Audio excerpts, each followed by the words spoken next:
খিদা লাগছে। আমি পারতাম না কিছু করতে, নিজে কিছু বানায় খা। আচ্ছা, ওই আগুন জ্বাল। একটুখানি বানাই, নাইলে পরে না খাইতে পারলে আম্মু মারবো।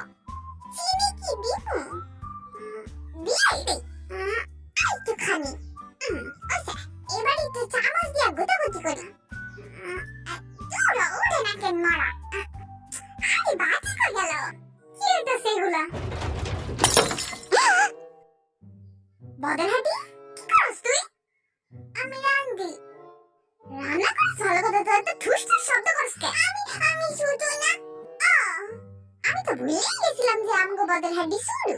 রান্না শেষ।